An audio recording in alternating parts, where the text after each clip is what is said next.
here we have the typical family breadwinner. Boy, am I starved. A typical loving wife. And a not quite so typical mother-in-law. You're a small man. And I think it's just about time you realized it. Samantha! Remember when TV witches didn't need wands, spellbooks, or a Marvel-sized CGI budget? Just a nose twitch and a whole lot of charm? We're heading back to 1964, when Bewitched cast its spell on suburbia and gave us Samantha Stephens, played by Elizabeth Montgomery, a witch trying to live a normal life with her mortal husband Daren, played by Dick York, then Dick Sargent. To make things interesting, her magical meddling mother, Endora, played by Agnes Moorehead, would pop in to treat boundaries like options. But this wasn't just another fluffy 60s sitcom. Bewitched shaped pop culture, inspired a baby naming boom, and even tackled social issues when most shows wouldn't touch them. With 8 seasons and 250 episodes, 1 spin-off, and countless attempted nose twitches later, it has become one of TV's most iconic classics. Today, we're counting down 15 weird and wild facts you probably didn't know about Bewitched. And if you love retro deep dives into classic TV, hit like, subscribe, and ring that bell. We drop new nostalgia trips every week, so let's get into the countdown with number 15, how a twitch became iconic. Everyone remembers Samantha's nose twitch. It's one of the most iconic gestures in all of TV history. But here's the secret that'll blow your mind. Elizabeth Montgomery wasn't actually wiggling her nose. What she did was move her upper lip ever so slightly, creating the illusion that her nose was doing all the magical heavy lifting, with a little help from occasionally speeding up the film to emphasize the effect. Pretty rich. So I try to stick with apple when I'm in training.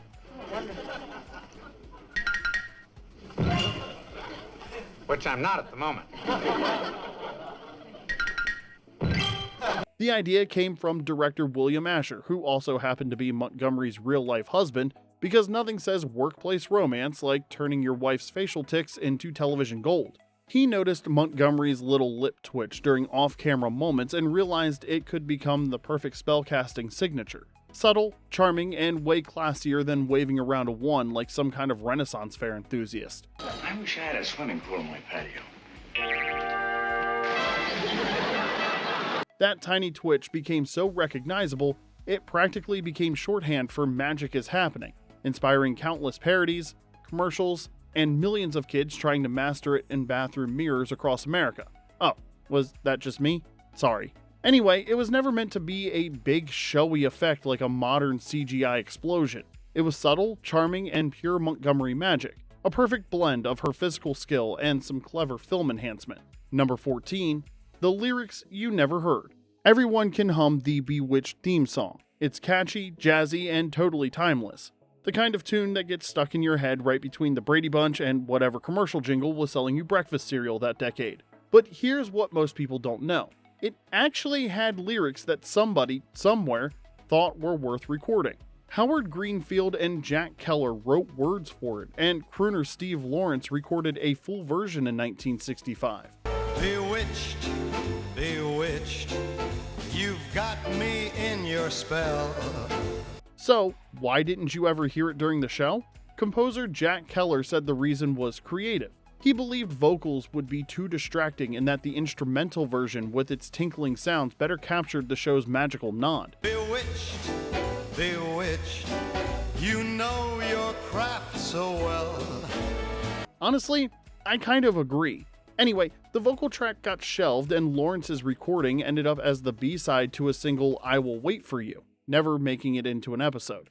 That brand of woo that you've been brewing took me by surprise. The instrumental version stuck and became iconic, but several artists, including Peggy Lee, also recorded lyrical versions that fans only discovered years later through record collections and online archives.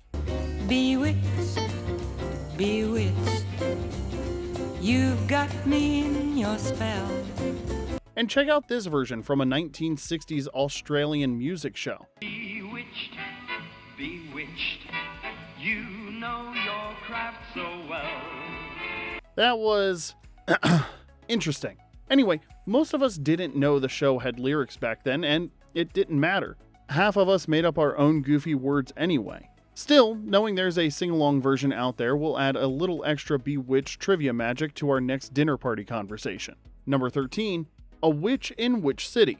The statue that sparked debate. Decades after Bewitched ended, Samantha Stephens achieved something most TV characters only dream of: immortality in bronze. In 2005, TV Land commissioned a 7.5 to 9 foot statue of Elizabeth Montgomery as Samantha, complete with broomstick and that signature pose, and installed it in Salem's Lapin Park, because if you're going to honor a fictional witch, why not do it in America's most famous witch city? This wasn't just tourist marketing genius. Salem actually owed Bewitched a debt. You can see the Salem police officers are holding back the tourists. Everyone was trying to get a photograph or an autograph, or just say hello to their favorite witch. When the show filmed its Salem Saga storyline in Salem and Gloucester in 1970, the 8 episodes featuring local landmarks brought publicity and tourism to the city. So, pairing Salem's global name recognition from those infamous 1692 witch trials with TV's most beloved fictional witch looked like a match made in promotional heaven. Not everyone was thrilled with the idea, though. Some locals argued that the $75,000 bronze statue crafted by Studio EIS in Brooklyn trivialized Salem's genuinely tragic historical past, turning real suffering into a photo opportunity with a TV witch. But, controversy or not, the statue quickly became exactly what its creators hoped: a selfie magnet for nostalgic tourists and Gen X pilgrims. People lined up daily to pose with Samantha, proving that nostalgia and pop culture tourism usually triumph over historical sensitivity. We are going to take a picture with the Bewitched statue. TV Land secured installation rights for at least a decade with an agreement that Salem could remove it later if they changed their minds. Though it's still standing strong, weathering New England seasons and iPhone cameras with equal grace. Love it or hate it, the Samantha statue sealed Bewitched's place in American cultural memory. Half kitsch, half genuine homage, and 100% proof that some TV witches never really disappear, even when their shows have been off the air for 50 years. Number 12, The Bewitched Curse. Coincidence or hex? Bewitched had a weird, dark cloud hanging over it from literally day one, and we're not talking about normal Hollywood drama here. A table read was scheduled for November 2nd, 1963. And if that day sounds familiar, well, that's the very day President John F. Kennedy was assassinated, and while the read did proceed, the cast never forgot that chilling start. Production was later interrupted again in 1968 for the assassination of Martin Luther King Jr., adding another tragic layer to the show's early history. But the tragedy didn't stop there. Over the years, Bewitched seemed cursed by more than just fictional spells, and weirdly, it might have inherited that darkness. The show was inspired by the 1942 film I Married a Witch, which reportedly had its own curse due to various production difficulties. It's getting late. But I want you to know what I am. All right, what are you? I'm a witch. Talk about supernatural themes bleeding into real life.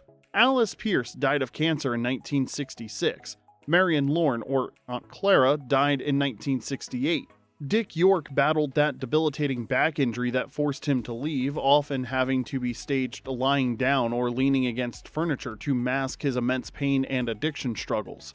Agnes Moorehead, the unforgettable Endora, later believed her fatal cancer was tied to radiation exposure during filming of The Conqueror back in the 1950s. Though a definitive scientific link was never proven, many cast and crew from that film developed cancer. But heavy smoking was also common among the production. Even both Darens, York and his successor Dick Sargent, died relatively young.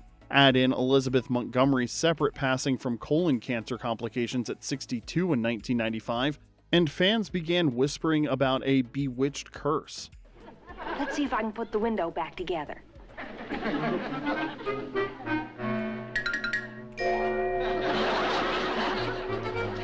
Whether you believe in curses or not, the sheer number of untimely deaths and hardships gave the show a strange, haunting shadow behind all its suburban laughs and nose twitches. It's like the universe looked at all that fictional magic and said, "Hold my cosmic beer."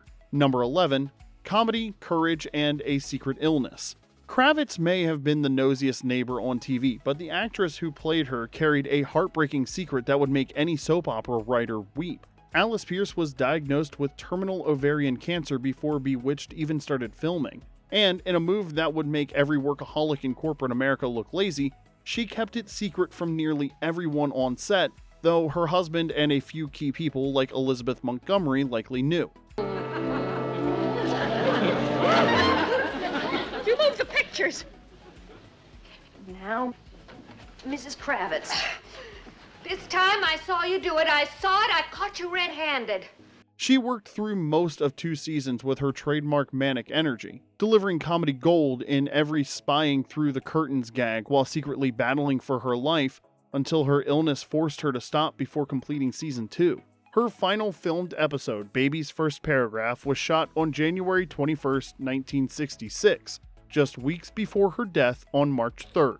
When she passed at only 48, she was posthumously awarded an Emmy for Outstanding Supporting Actress, a bittersweet recognition that probably would have made Gladys peek through the curtains one last time to see who was at the ceremony. Mr. and Mrs. Kravitz, oh, it's been too long. You think it's too long? Maybe I'll trim it. Turn up your hearing aid. Producers recast the role with Sandra Gould in season 3 because the show must go on even when your heart is breaking, but to many fans, Pearce was Gladys. Period. Number 10. The credits were sponsored. Hi, Chevy. That iconic opening of Bewitched had more versions than a politician's campaign promises, and for basically the same reason: money. And yes, even Samantha's animated broomstick ride got tweaked along the way. During the first season, heavyweight sponsor Chevrolet didn't just settle for logo placement. They got their own special extended animated sequence featuring Samantha and Daren flying together on a broomstick, a longer version that was eventually trimmed down for syndication. Be smart. Be sure with a 68 Chevrolet. The live-action sponsor segments were constantly getting shuffled around too, with companies like Quaker Oats getting their logos, jingles, and narrator voiceovers woven right into the opening credits. Bewitched has been brought to you by the growing family of products of the Quaker Oats Company. The animation also evolved for other reasons. The transition from black and white to color in season 3 meant Hanna-Barbera had to completely recreate the animated sequences, and when Dick Sargent replaced Dick York as Daren in season 6, his animated caricature got updated too. Product placement was alive and thriving in the 1960s, decades before anyone bothered using the actual term or pretending it was anything other than pay us money and we'll show your stuff. All these variations meant some regions got one version, others saw different cuts, which added to that weird feeling that sometimes the opening sequence looked or sounded slightly off, especially when those original sponsor elements got stripped out for syndication. Number 9, Elizabeth Montgomery's secret alter ego. She's a real pussycat. Aren't you, Serena? Yes. And one of these days, you are going to be my mouse. Remember Samantha's troublemaking cousin Serena? The one who always had a wild streak, go-go boots, and a knowing smirk? Well, plot twist. She wasn't played by some hip young guest star. She was Samantha, or more precisely, Elizabeth Montgomery channeling her inner party girl with a dark wig and enough attitude to power a discotheque. Here's the truly bizarre part. Many viewers never figured it out. They'd watch Elizabeth Montgomery as wholesome suburban Samantha one minute, then watch Elizabeth Montgomery as wild party girl Serena the next, and somehow never connected the dots. Want to hear more of my song? Or do you think it stinks too, Serena? I think it's terrific. A dark wig and some serious attitude adjustment was apparently enough to completely fool audiences, which is either a testament to Montgomery's acting range or proof that people really don't pay attention. To keep the gag alive, Montgomery insisted her credit roll list Serena as Pandora Spox, a cheeky nod to Pandora's Box with a sci-fi twist that would make Gene Roddenberry proud. It wasn't some studio gimmick. The actress herself chose that pseudonym because when you're already playing a witch, why not mess with everyone's heads a little bit more? Number 8. Prop closet? Nope. Aunt Clara brought her own. Aunt Clara wasn't just forgetfully sweet with a penchant for magical mishaps, she had one of the quirkiest collections in sitcom history of antique doorknobs. And here's the twist that would make any prop master jealous. Those weren't studio props gathering dust in some Hollywood warehouse. Actress Marion Lorne was a genuine doorknob collector, with hundreds of them filling her home like the world's most specific museum. The producers, clearly working smarter not harder, leaned right in and used her real collection on set for Aunt Clara's running gag. That little detail made Clara's scatterbrained magic feel extra authentic, because it was literally authentic, down to the last brass handle. Sadly, Lorne passed away in 1968, still playing Clara with her signature warmth and the kind of genuine quirkiness you can't fake, probably because she wasn't faking it. You'll find it in your top coat pocket. Her death was such a blow that producers retired the character completely rather than recast her. A classy move in an industry not always known for sentimentality. See, he's not going to bite you. Now, why don't you just relax, Esmeralda? Instead, they introduced Esmeralda, another bumbling witch, but fans agree no one matched Lorne's gentle charm. She even won a posthumous Emmy, accepted by Elizabeth Montgomery on her behalf in one of those rare moments when real-world emotion crossed into sitcom history. Alright, now before we dive into more nose-twitch secrets and behind-the-scenes curses, do us a favor and hit that like button. Now, back to the countdown with number 7, sitcom Suburbia, then Marvel Easter egg.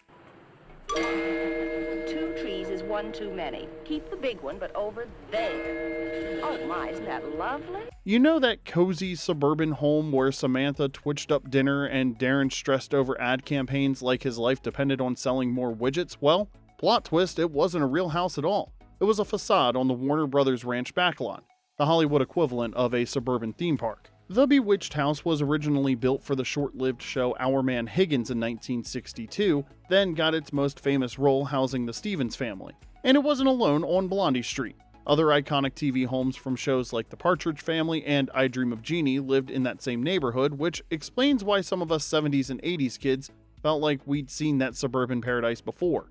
Water the patient daily, keep the neighborhood pets away from it, and pray. You know? Interiors were filmed on sound stages. Because actual houses don't have convenient spaces for camera crews and catering tables, but those exterior shots gave us the perfect illusion of suburban paradise, complete with manicured lawns and neighbors who apparently had nothing better to do than to spy on each other. Now, fast forward decades later, an eagle-eyed Marvel fan spotted the house again in Disney Plus's WandaVision. The Stephens house was transformed into Agatha Harkness's house, a brilliant nod to sitcom history that probably made every Gen X viewer feel simultaneously nostalgic and ancient. Sadly, the iconic Blondie Street facades were demolished in October of 2023 to make way for new sound stages and offices, meaning that famous facade is now officially TV history.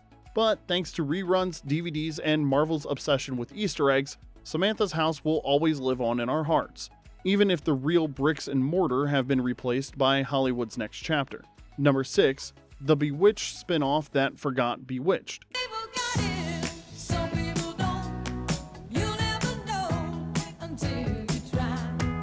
Bewitched was still beloved and still killing it in reruns, so naturally ABC decided a spin-off was in order, but without Samantha, or Daren, or Endora, or even Mrs. Kravitz. Just Tabitha, inexplicably aged up to a 20-something production assistant at a fictional LA TV station called KXLA.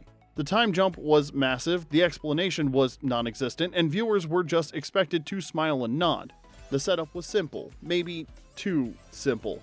Tabitha tried to blend into mortal life while hiding her powers. Her boss was Marvin Decker, the cranky but lovable producer played by Mel Stewart, best known as George Jefferson's brother Henry on All in the Family. Henry, when I was a kid, I was always asking Mom for a brother. You know how poor we was, so all we could afford was you. But her bigger problem was Paul Thurston, played by Robert Urich, a smarmy, egotistical talk show host and her sometime love interest, even though he hit on anything with a pulse. Good thing Urich redeemed himself a year later as Dan Tana in Vegas. In a classic retcon, Tabitha's brother Adam, originally younger than her on Bewitched, was now older, mortal, and constantly scolding her for using magic.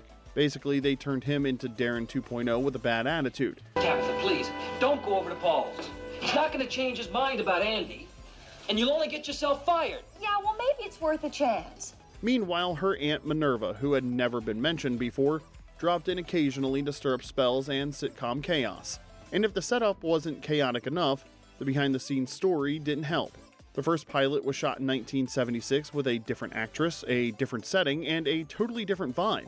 ABC passed, so they rewrote it, recast it, and moved the action to a TV studio, and tried again with Hartman in the lead. This time they got a green light, but not for long. They tried to cash in on Bewitched nostalgia. Dr. Bombay popped in, the Kravitzes showed up, and the credits used actual baby footage of Tabitha from the original series. But none of it could cover up the fact that this version of Tabitha had nothing to say and no real story to tell.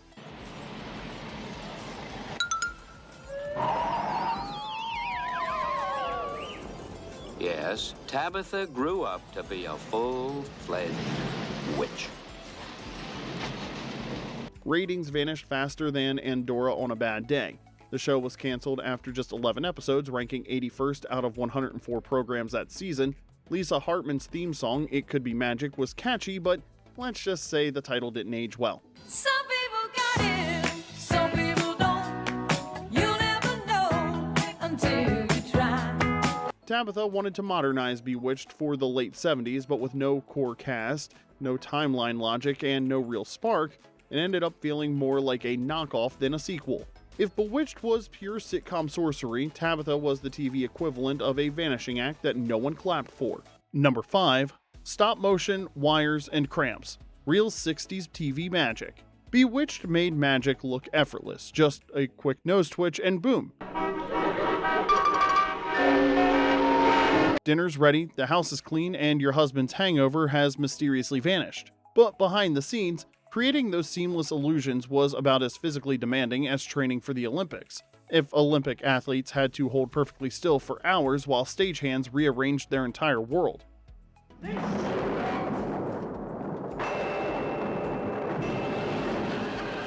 Many of the show's signature tricks required Elizabeth Montgomery to maintain stiff, awkward poses that would make a yoga instructor wince, while crew members scrambled around her, resetting furniture, swapping out props, and probably questioning their career choices.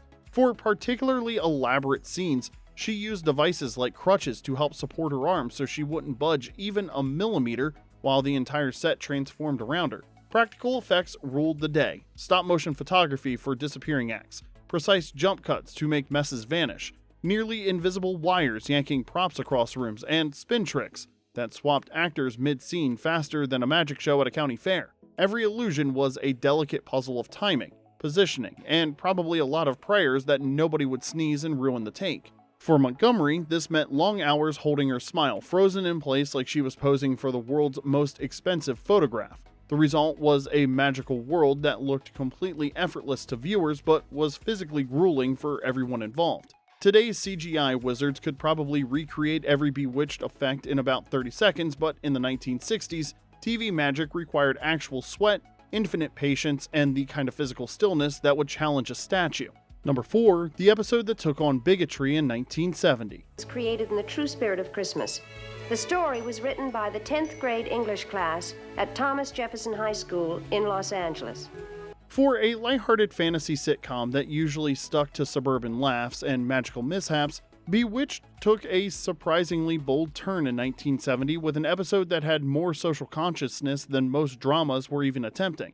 Sisters at Heart featured Tabitha and her black friend facing racism when Daren's bigoted client objects to what he assumes is an interracial family. Heavy stuff for a show better known for making household chores disappear with a nose twitch.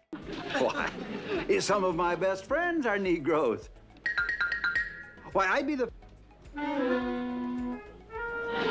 This was actually a very early example of what would later become known as a very special episode, the kind of socially conscious television that became more common in the late 70s and 80s. What made it even more unique was its origin story.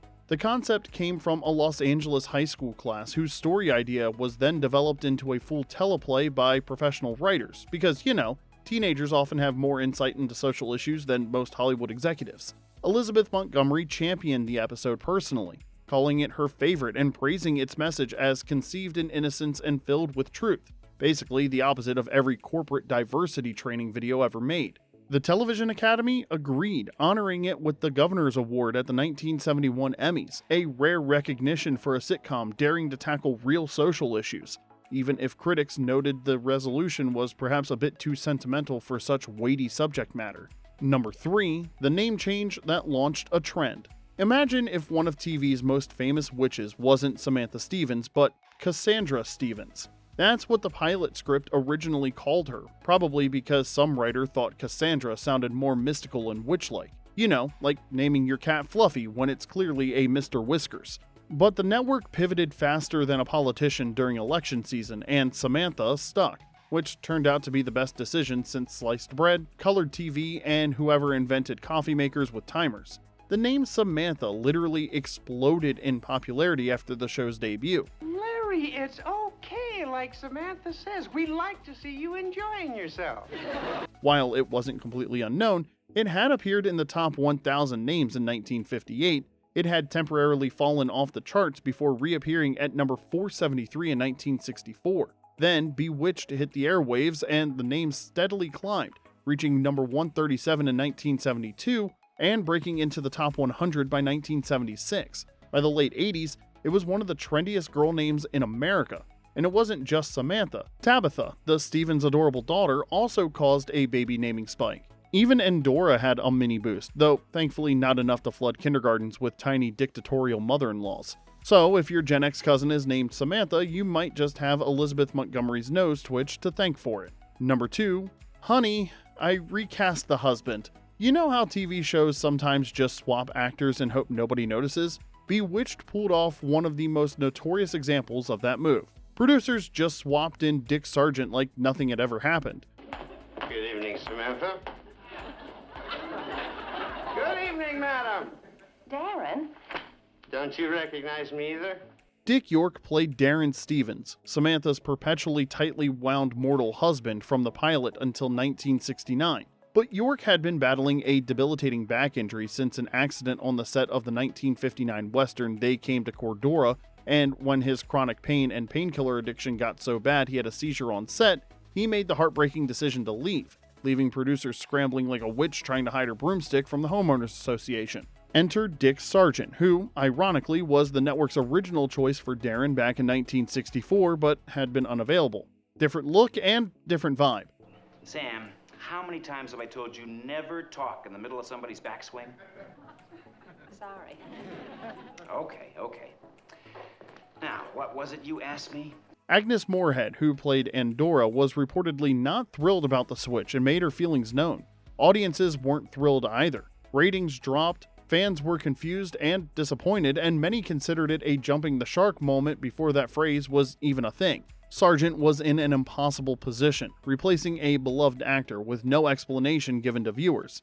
And the show? Well, it just kept going because when you're facing the choice between recasting your lead or canceling a hit show, we hired a different guy and crossed our fingers becomes your only option. York himself called being forced to leave the worst day of my life, and it essentially ended his acting career. His health problems made returning to significant roles impossible, though he later found purpose, founding a charity for the homeless, making calls from his sickbed to raise money and collect supplies. York died in 1992 from complications of emphysema, but not before proving that sometimes real magic happens off camera. Number 1, baby on board. And on screen. Bewitched handled Elizabeth Montgomery's real-life pregnancies with a mix of old Hollywood tricks and progressive television writing that was still pretty uncommon for the 1960s. Montgomery's timing was incredible. She was pregnant with her first child, William, through the earliest episodes of Season 1, giving birth just weeks before the pilot even aired. While nobody knew if the show would last past Thanksgiving dinner, producers went full old Hollywood magic trick mode, hiding her pregnancy with strategically placed purses, oversized dresses, and camera angles that would make a yoga instructor proud. But when her second pregnancy rolled around during Season 2, they said screw it and leaned into it, introducing baby Tabitha and giving America one of the most adorable witch children in TV history. I'm gonna have a baby. Good.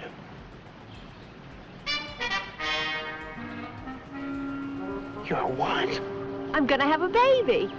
Montgomery's third pregnancy in season 6 was also written into the show, blessing us with Adam Stevens. And speaking of pregnancy episodes, season 2's And Then There Were Three gave us one of the show's most memorable moments, when Endora cast a spell on Daren, making him magically experience pregnancy himself. A classic sitcom gag with a witchy twist that was probably way ahead of its time in terms of gender role exploration. From hiding her pregnancy to embracing the next two, Bewitched proved that sometimes the best magic happens when you work with what life gives you. And there you have it, 15 weird facts about Bewitched that prove sometimes the most magical thing about a show is everything happening behind the camera. Which fact caught you off guard? Which one was your favorite? Drop your thoughts in the comment section below because we'd love hearing your favorite Bewitched memories, especially if they involve trying to master that nose twitch in your childhood bathroom mirror. And don't forget to hit like, subscribe, and ring the bell so you don't miss our next nostalgic deep dive into the weird and wonderful world of retro television. Until next time, this is Remember When.